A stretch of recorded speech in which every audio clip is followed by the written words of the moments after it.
When it comes to environmental protection, one of the biggest challenges is how to balance competing interests. All too often, there is a conflict between nature conservation and economic growth. But taking action on climate change can unlock new opportunities if it is done right. So welcome to Eco Africa. I am Sandra Kahumza Twinovideo, right here in Kampala, Uganda. On today's show, we'll be seeing what doing it right can look like. I'm Chris Alems coming to you from Lagos, Nigeria. Good to have you with us. Here's what's coming up. A Ugandan climate activist who takes tree hugging very seriously. Why mixed forests are healthy forest? And reducing the carbon footprint of international shipping.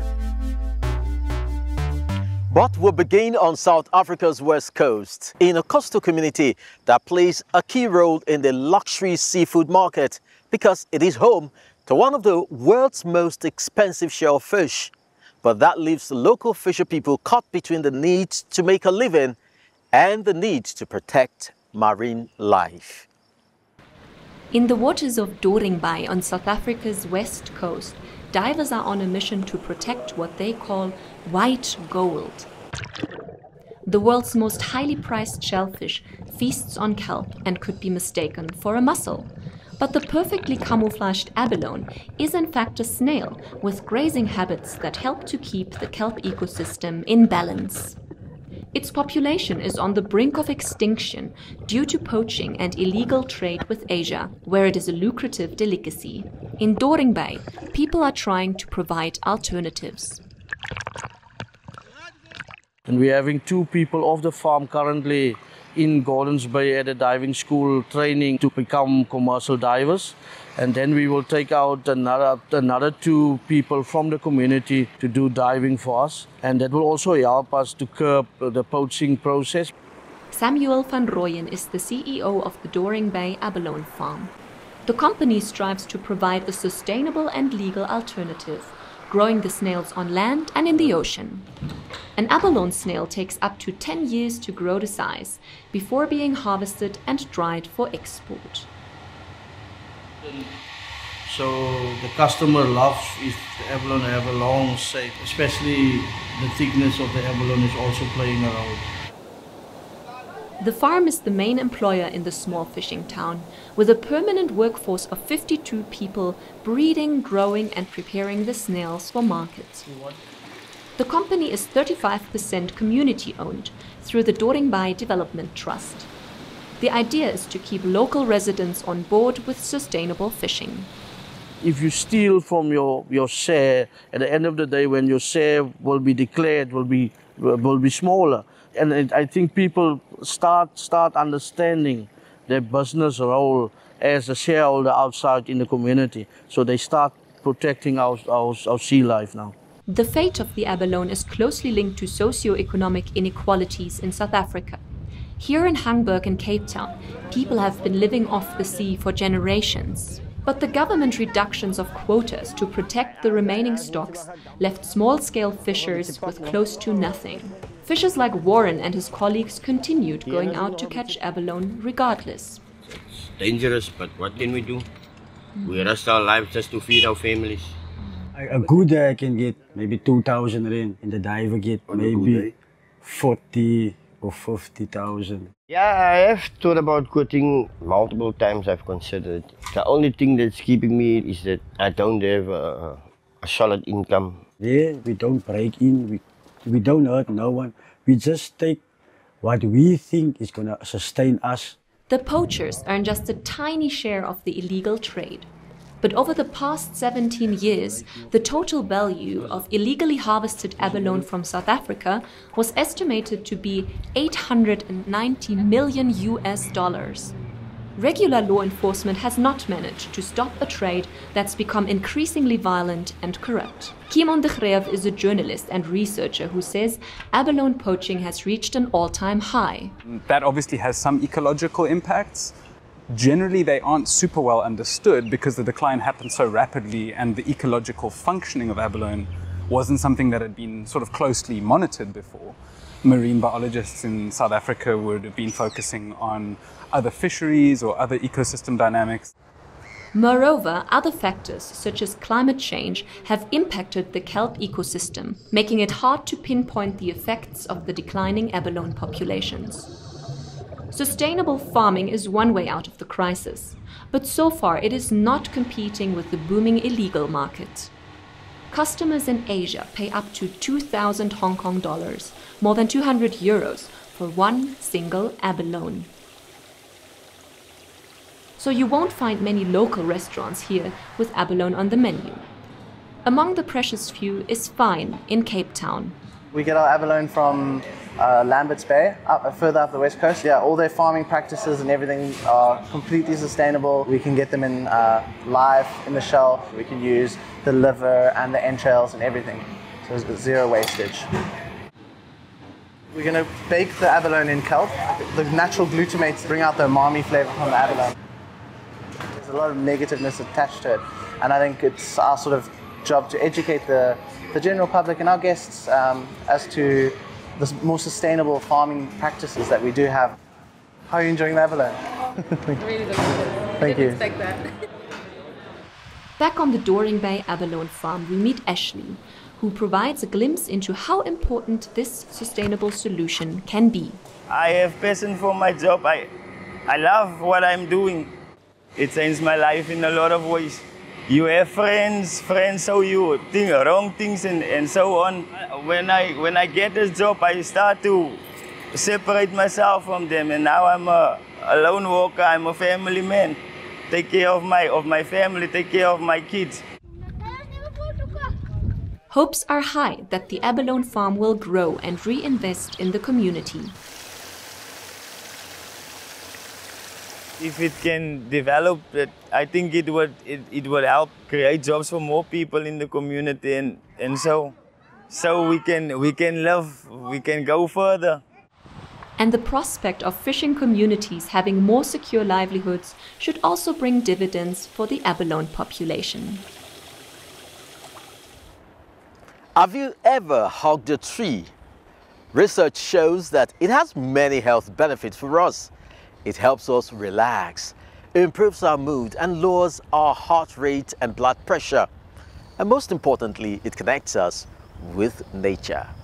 That is right, Chris. And this is why an activist right here in Uganda realized that it is a great way to raise awareness of how trees also contribute to the health of the environment. Patricia Ariokot had spent 15 hours hugging this tree when disaster struck. Hard, a lightning strike and power cut ended her world record attempt. But the Ugandan activist didn't give up. In January 2024, Patricia hugged this tree for more than 16 hours straight and is now officially registered in the Guinness Book of World Records.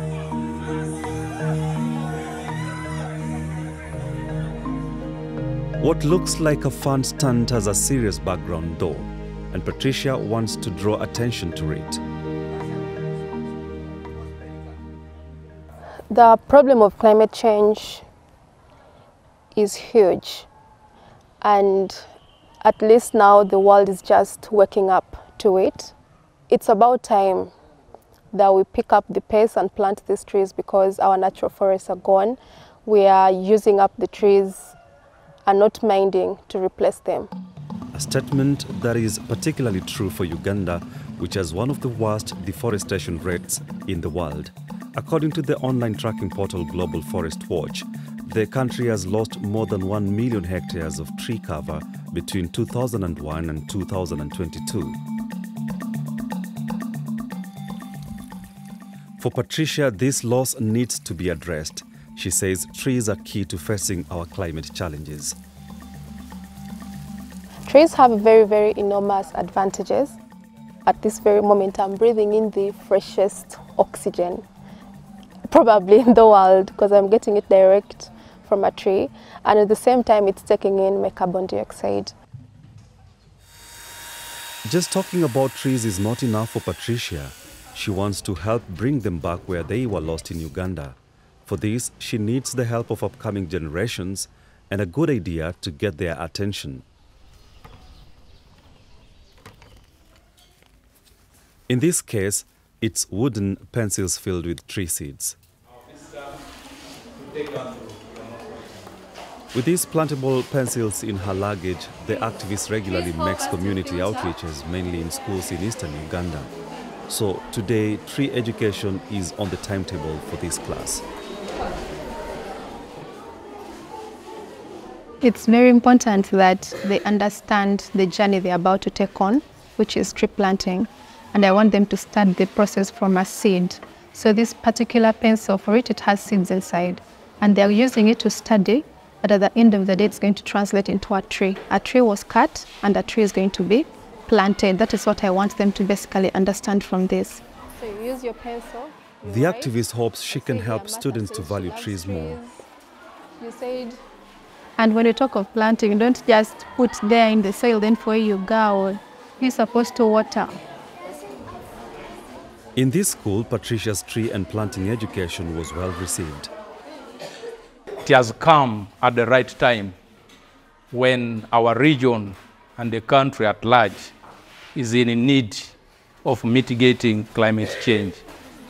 For we all know how much our communities are destroying the trees, hence causing drastic climate change. So it is really in good time. It takes decades until a seed has reached the size of these trees. All the more reason, says Patricia, to begin embracing them sooner rather than later. My satisfaction would be that people see trees as things that we should love, that we should protect, and eventually plant. So you seeing me do this, maybe it could take something in your mind as well, you know, that trees could be precious things that we can live very, very well with.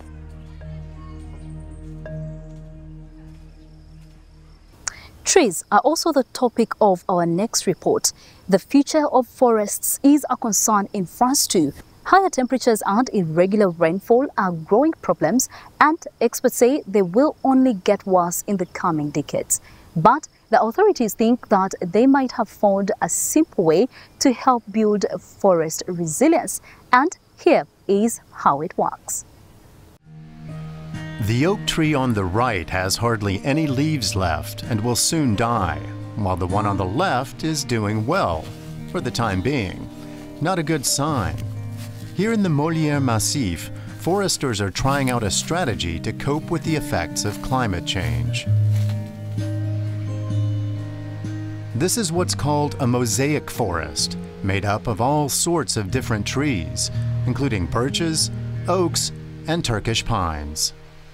The mosaic forest is first and foremost a legacy of several silvicultural methods. We've seen regular high forest, irregular high forest, islands of old wood, islands of senescence, and restored habitats. And it's also an alternation of landscapes and a mix of species. That's what we need to remember about the mosaic forest. It's a mixture of vegetation strata that boosts the resilience of the forests of today and, above all, of tomorrow. On 4,200 hectares of land, the French forestry agency, the Office National des Forêts, is trying out solutions to climate change. They're basing their experiments on a predicted temperature increase of 4 degrees Celsius by the end of this century. Climate stress is like a silent storm, the experts say, causing as much damage as forest fires, and it's one that isn't stopping. They're diversifying the forest with conifers, deciduous trees, and southern tree species. They've planted sessile oaks, for example, which originated in southern France under mature oaks. This protects the small oaks in very hot, dry summers. The foresters use a net to collect acorns to be used in their program. They hope that the introduced species will hybridize with native oaks. The importance of the mosaic forest in relation to climate change is to always have one or more solutions, to avoid deadlock, and to continue to help the forest to adapt. We can see that climate change is happening very fast, and the forest's ability to adapt to the speed of climate change is limited. And that's where the forester's contribution is important, in helping the forest to adapt to climate change more quickly.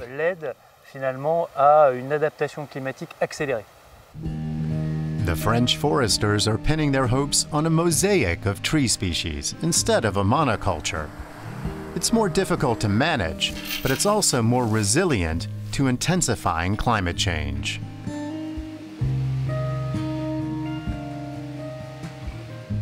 Our next report is about another French initiative, the first hydrogen-powered ship to sail around the globe, a journey that will have taken 7 years in total.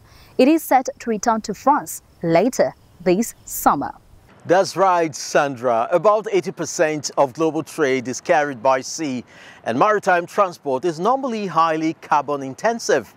But now the International Maritime Organization is aiming to hit net zero emissions by 2050. So this project has really been making waves.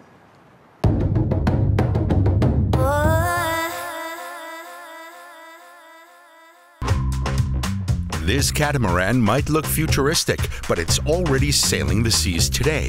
The Energy Observer is on a mission to show that one day shipping could be environmentally friendly and emissions-free. You can see all the type of the solar panels. We have 200 square meters of solar panels on board. There's an urgent need for such a clean solution.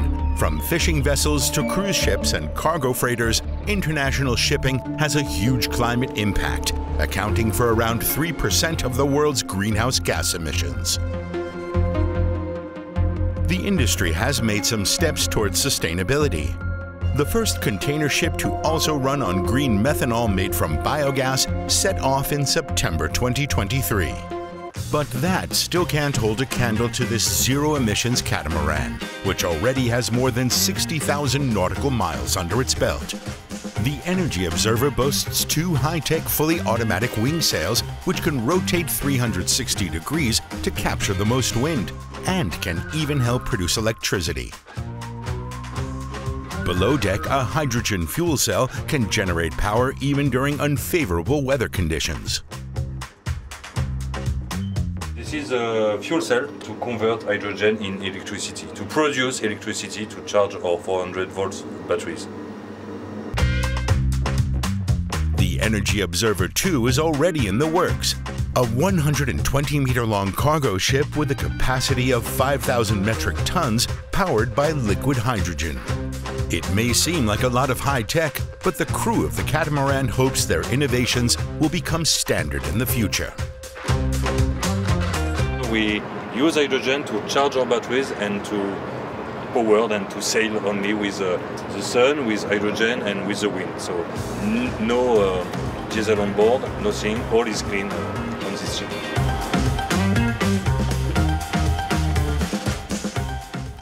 Did you know more than 50% of people here are involved in agriculture in Africa? Most of them don't have giant fields to work with. They plant their crops in their gardens around their homes.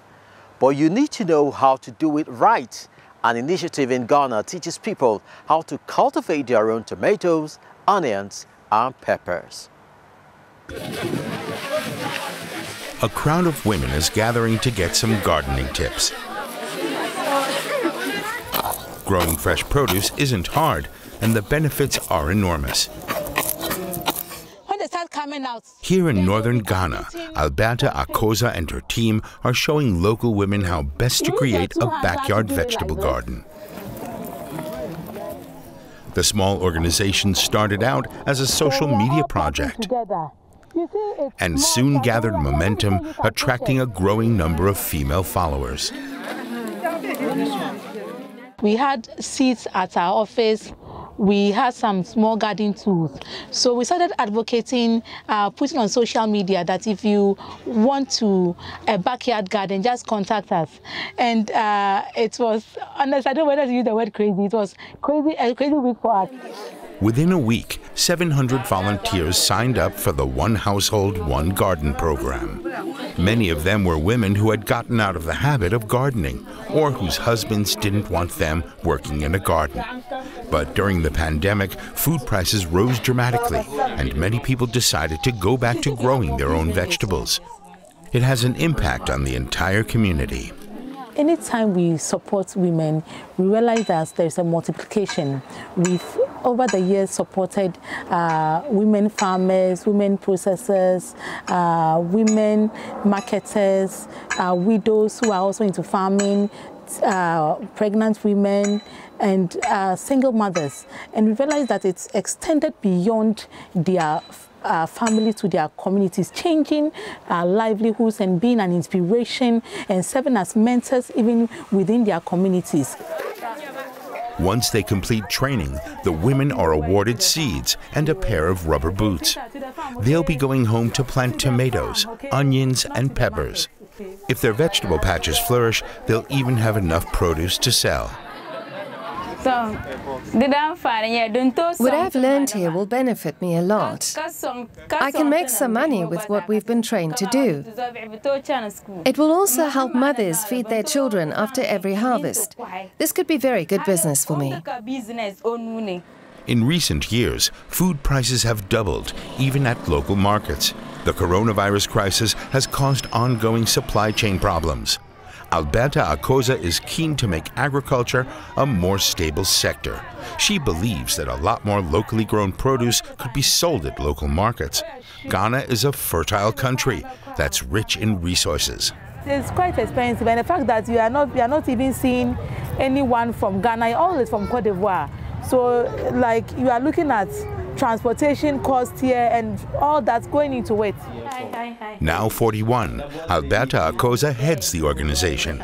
She originally wanted to be a journalist. Now she's an activist traveling across the country with her team.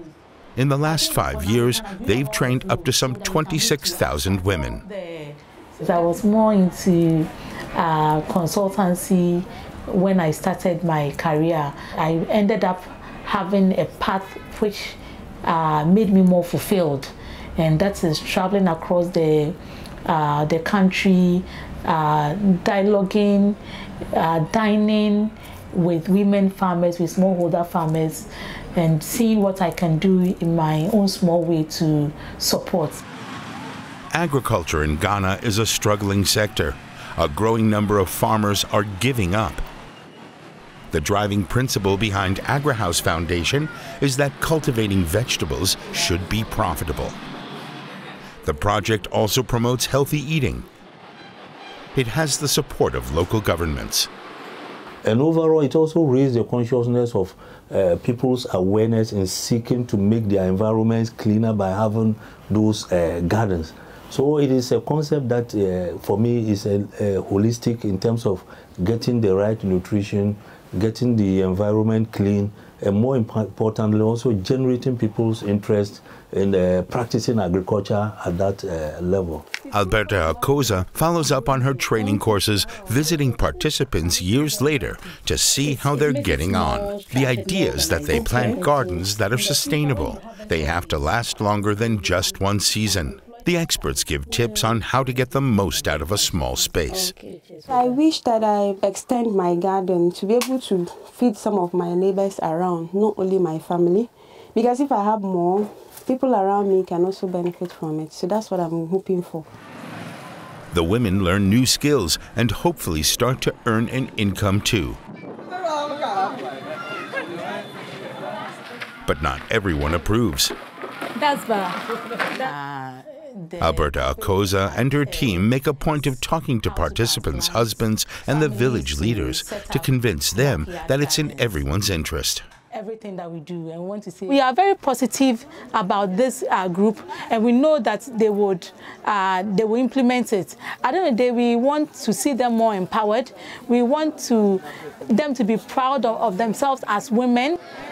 Seeing women learn to take pride in their achievements is what drives Akosa. Today, she's just shown over 100 women how to be more self-sufficient. Hopefully, besides their gardens, their self-confidence will blossom and flourish too.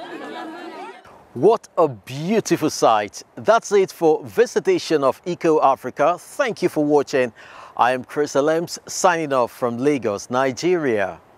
Bye, Chris. See you next time. And to all our viewers out there, if you have any ideas on how we can all protect our planet, then write and share them with us. We love hearing from you.